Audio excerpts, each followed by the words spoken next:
இன்றைய பதிவுல கத்திரிக்காய் வத்தல் எப்படி செய்யறதுன்னு பார்ப்போம். கத்திரிக்காய் வத்தல் செய்யறதுக்கு கத்திரிக்காயில உள்ள விதை இருக்கிற மாதிரி பார்த்து முத்தின கத்திரிக்காயா வாங்கணும். முத்தின கத்திரிக்காய் வத்தல் செஞ்சு பொரிச்சு சாப்பிடுறதுக்கு பொறுன்னு நல்லா சுவையா இருக்கும். பிஞ்சு கத்திரிக்காயில கத்திரிக்காய் வத்தல் போட்டோம்னா அதை பொரிச்சு சாப்பிடும்போது கடுக்குன்னு இருக்கும், சுவையா இருக்காது. அதனால முத்தின கத்திரிக்காய் தான் வாங்கணும். கத்திரிக்காய் கொஞ்சம் பழுத்து இருந்தா கூட பரவாயில்ல, அதுலயும் வத்தல் போடலாம். கத்திரிக்காய் வத்தல் செய்யறதுக்கு முதல்ல கத்திரிக்காயை நறுக்கி தண்ணியில போட்டு வைக்கணும். அடுத்து கடாயை அடுப்புல வச்சு தண்ணி ஊற்றி சுட வைக்கணும். சூடான தண்ணியில நறுக்கி வச்சிருந்தா கத்திரிக்காயை போட்டு கொதிக்க விடணும். கத்திரிக்காய் பாதி அளவு வெந்து வரும்போது கத்திரிக்காய்க்கு தேவையான அளவு உப்பு போட்டு கொதிக்க விடணும். கத்திரிக்காய் 3/4 வெந்தா போதும். கத்திரிக்காயில் உள்ள விதையெல்லாம் கலண்டக்கூடாது.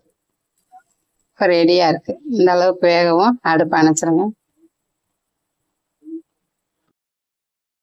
அடுத்து கத்திரிக்காயில இருக்கிற தண்ணியெல்லாம் வடிகட்டி எடுத்துட்டு வெயில்ல காய வைக்கணும். எல்லா காயுமே எடுத்து வடிகட்டி வச்சிருக்கேன்.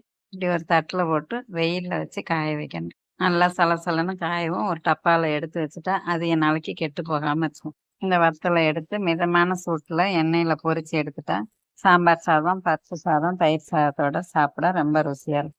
மேலும் இந்த வத்தலை கொஞ்சம் எடுத்து கொஞ்ச நேரம் தண்ணியில ஊற வச்சுட்டு அது கூட கருவாடு சேர்த்து கருவாட்டு குழம்பு வைக்கலாம். இந்த மாதிரி வத்தல் போட்டு செய்கிற கருவாட்டு குழம்பு ரொம்ப ருசியாக இருக்கும். உங்களுக்கு பிடிச்சிருந்தா என்னோட சேனலை சப்ஸ்கிரைப் செய்து உங்கள் உறவினர் நண்பர்களுடன் பகிர்ந்து கொள்ளுங்கள். நன்றி, வணக்கம்.